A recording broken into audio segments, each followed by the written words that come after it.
Welcome back. The mayors of Canada's cities have responsibility for everything from the police to clean water and your morning commute, juggling it all on budgets that can't go into deficit.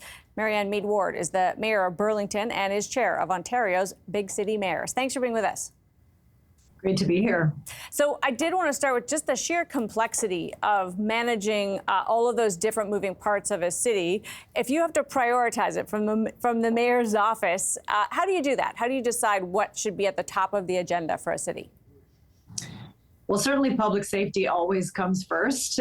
So whatever is going to potentially impact our community in a negative way from a health or safety standpoint, we prioritize that. But often that means with limited dollars that things that should be done get deferred or delayed. And, you know, we really need a new deal for cities among the federal and provincial government and municipalities, because we have changed in our complexity in 100 years, but the funding model for cities, property tax based primarily, and government handouts when they choose to give us money, has not been updated in 100 years. And yet the complexity of issues that we face and we're on the front lines of has dramatically increased even in the last decade, I would say. And we really saw that during COVID, that we are providing public health, by law enforcement, communications messaging and support for our communities, and in some cases financial supports. So we do it all. We're the closest level of government to the people. We know what they need, and we can be good partners in the Federation, but we need a new deal. We can't continue to ask the property tax base to cover costs that were never intended to be funded through this model. And so there's a lot in there, of course, Mayor, but let's start with law and order, which a lot of Canadians are focused on right now. It feels as though we are not in a great place, certainly in Canada's big cities. And obviously police, if funding of police is a big part of that.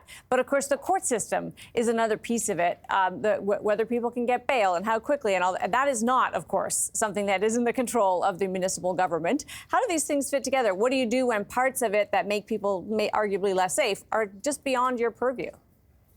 We use our voice and we speak with one voice. And that's really the beauty of Ontario Big City Mayors Caucus. Together, we represent 70% of Ontario's population, but nationwide, we're 30%. We're 1 in 3 residents is represented by members of our caucus, and we have a big megaphone, and we have built relationships with people at the federal and provincial governments to say you need to consult with us and listen to us when we speak, and they are doing that. We certainly have, definitely an in terms of communicating on behalf of our residents. We've spoken up about auto theft, and the government responded. We've spoken up about bail reform, and now there's action that's being taken. We've spoken up about homelessness, mental health, addictions. That is starting to get some attention and get some funding from other levels of government. And, when you look at policing, for example, one of the biggest challenges facing municipalities is dramatically escalating police budgets. And I can tell you right here in Halton, but it's not unique across the country or among our members, over a 14% increase in policing. And a lot of that is mental health calls, almost 80%. And so we have said to the government, if you don't address some of the upstream social issues that are leading to mental health, addictions, homelessness, intimate partner violence, this is what's going to continue to happen. And it costs far more money to address these issues after the fact than to be proactive and help people before they slide into that situation. So when they're on these calls, of course, there are so many other calls coming in.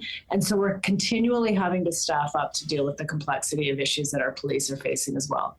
So in terms of some of those issues, housing, of course, and affordability of housing is a major one that affects how most people feel about their city and their life. You mentioned homelessness. That's one piece of it. Affordable housing is a piece of it, and housing affordability, which is different. We've seen this push towards, for instance, changing development fees and trying to fast track the regulatory process, which could be seen as sort of big footing onto municipalities' rights to control how things are developed. Do you come at it from that point of view, that you don't think that the province should overstep in trying to solve these problems? Yeah, I mean, we know our business, and I think at times they will even acknowledge, they have acknowledged that we know our business best and see us as partners and advisors before they set out policy.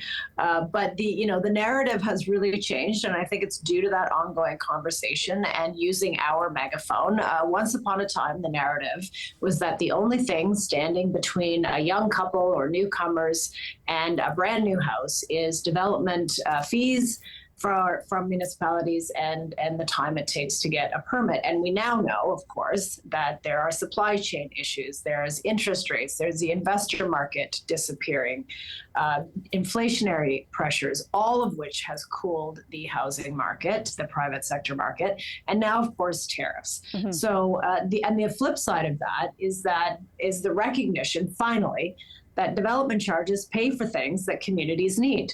Things like water and sewer to hook up your new house to, very important, roads, but also transit, community centers, parks. These are the things that are being required to be funded through development charges in the absence of this new deal that I talked about.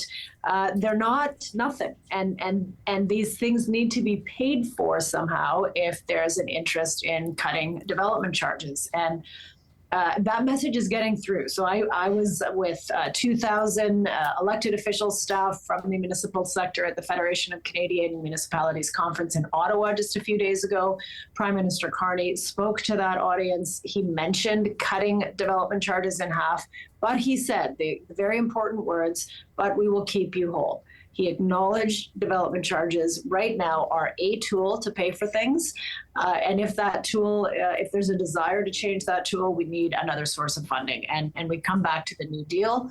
For cities, that is absolutely essential, that municipalities at the Ontario level and the federal level have been asking for several years now. Gotta leave it there. Great to have you with us. Appreciate your time.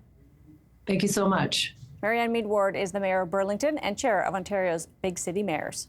Coming up, the former Mayor of Toronto on what makes a city work.